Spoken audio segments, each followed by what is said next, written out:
Hey there everyone, Jason DePaoli here from the Edge Strength and Conditioning, and thank you for watching this video here with me. Now, normally I talk about strength and conditioning tips in my videos on YouTube and Instagram, but I am going to do something different here because as of recording this is January 2021.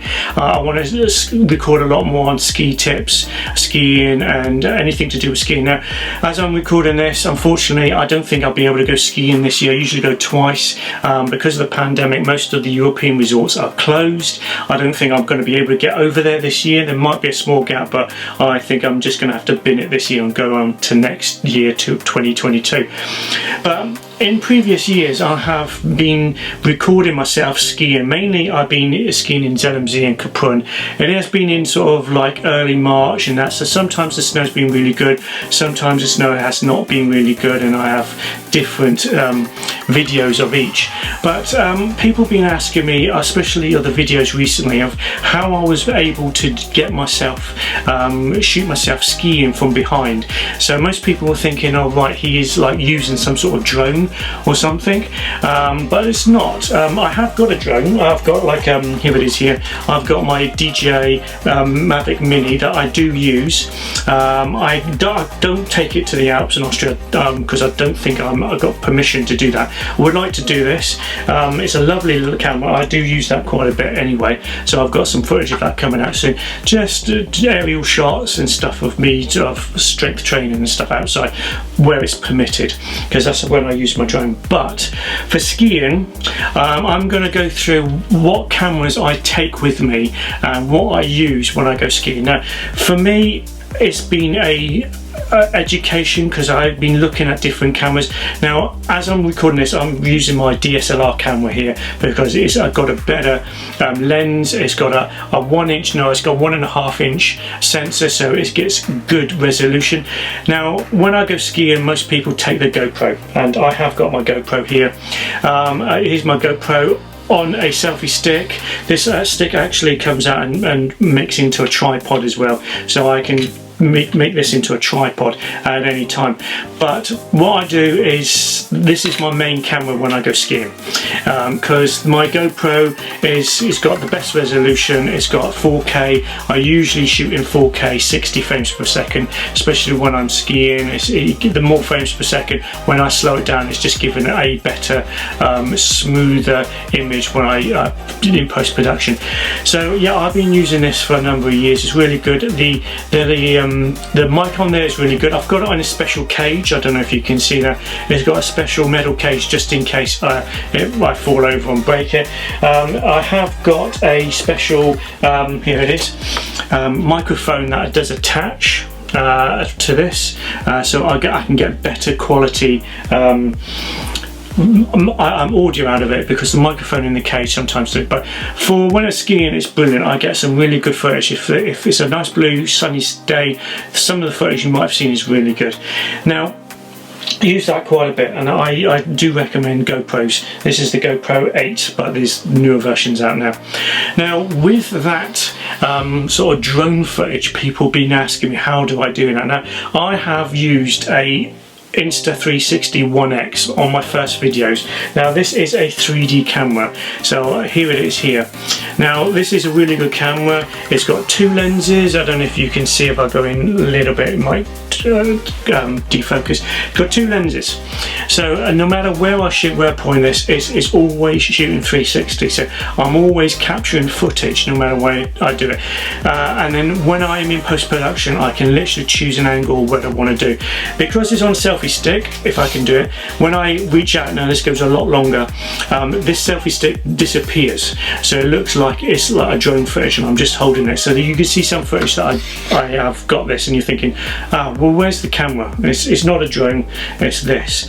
Now, for some of that footage that I use when I'm skiing, and you got something on the back, I actually have got a special backpack that I found on the internet. I looked everywhere for one of these. I was going to make one out myself, but this one it's got a solid backpack back into it, so it's solid, and there's little rods here that if I can take out, that open up, and then I got like a selfie stick that comes out. Now, I have got sort of videos of me wearing this, and it looks like I've got like a radio mask at the back of me, because I have sort of literally compacted it down and skied. So when I go skiing and I'm at the top of the slope, I literally unpack this, put my GoPro on the top of this, set it, put it on my backpack, put it on my back, and then set off. It does take a couple of minutes, because if I'm by myself, it does take a couple of minutes to do. Fortunately, these things have apps to it, so I can literally set it off, look on my app, start it on my app, put my phone in my pocket, and go off and do stuff. So and you'll be able to see, I'll spice some videos here of me, you know, actually skiing with this, and it does look good. It's not perfect because these are only consumer models. I haven't got professional cameras. They will cost thousands of pounds, but I did upgrade for 2020. I did go and upgrade to the Insta360 1R, so which is here, which is a much better camera. Also, it's got lens guards, because on my Insta360 one, I actually dropped it and it scratched the lens, and when the lens is scratched, it was just awful. You couldn't get no footage out of it. I've managed to repair the lens. I had to send it off to China and come back. It cost me about $100, but this is about this one. This is the newer one. It's on a bigger selfie stick. Let's just say I can do these selfie sticks are really good because they got tripods, and literally I can literally go anywhere, put it behind my back, and then if it's a full extension, you can see this. And then again with the 1X, 1X, I mean, this is shooting in 360 degrees, and what I do is post-production, I can choose what view I want and then render it out. And this is always, again, it's actually filming in 5.7K at 30 frames per second. It can go up to 60, but it's 30 frames per second. Now, why it's on 5.7K is because it's shooting two lenses, and when it goes in post-production, the resolution does go down. So I try to get it as close as I can to like 4K or 2.7K. It's not, again, it's not professional. There is some things I do have to do some color gradients in Final Cut Pro X to make it look better, but these are some of the cameras. So yeah, I don't take my my drone with me. I just take my GoPro, I take my Insta360 1R with me now. I take my Insta360 1X as a backup just in case something happens. I take a microphone, external microphone if I need it. Also external battery, alright, because these batteries don't last long, and if you're shooting all the time, and sometimes I found out that when it's cold the batteries don't last as long. So an external battery, this one will last all day. Also I do shoot stuff on my iPhone as well, so this is really good to get some stuff off. And yeah, and then when I'm not shooting that, and if I'm sort of walking around the village or I'm walking around Germany or stuff, I have another camera. Yes, I do take almost 4 cameras with me, but then they are really good. I take my DJI Osmo Pocket. So my voice is starting to go now, but this is another real good camera, just fits in your pocket. It's got a nice little case to it. I can literally take this out. This shoots 4K. This is a really good little piece of equipment. It's got a gimbal to it, so literally no matter where I go, it'll stay stable. I can literally do anything with this, put it on the floor, and it's really good. Also, this has motion tracker as well, so if I set it up and I put it on a table or somewhere, I can set it to track my face, and no matter where I move, it's always going to be center frame.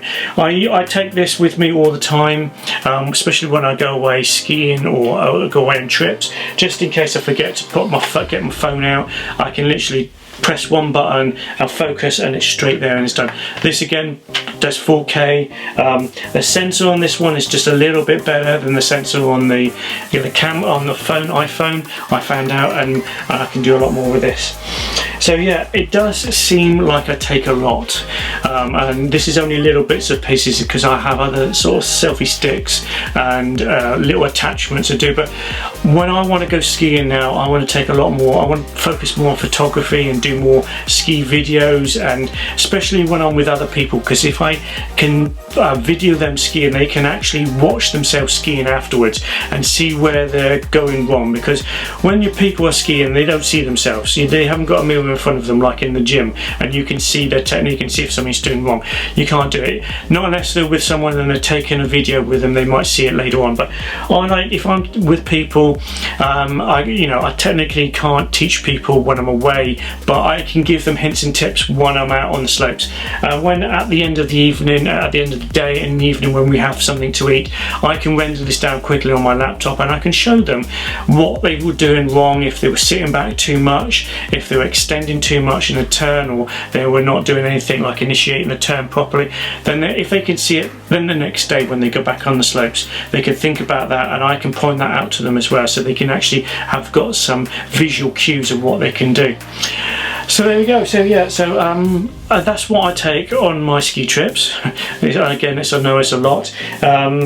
Most people probably wouldn't take all this much, and most people will just take a GoPro, which is brilliant. But as for me, I want to be more of a videographer, or whatever it's called. Do more video stuff, get more presentations, learning more on Final Cut Pro, hopefully upgrade all my cameras soon, upgrade my drone to get a better drone. Maybe I would like to do photography and video work as more of a professional work.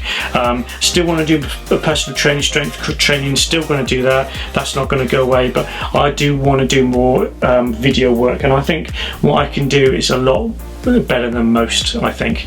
That's in my opinion, that's what I'm thinking. So there we go.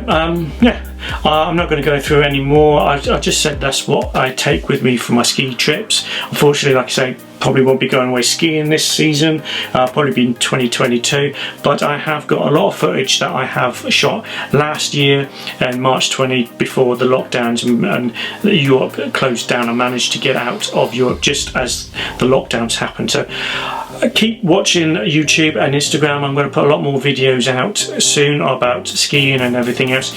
Also, I did some ski tips and hints with my niece, my Esme. She's 10 now and she's getting much better. A few years time she's going to be a much better skier than me. So there's little videos there of her doing her own variation on ski tips and how to sort of put on a ski, how to put on gloves, how to put on your helmet and all that stuff. She wanted to do that, I videoed her, so that's on my site as well, that's on her site as well. And yeah, there we go. Hope you like this video. Please like and share, please subscribe, and I shall see you on another video coming real soon.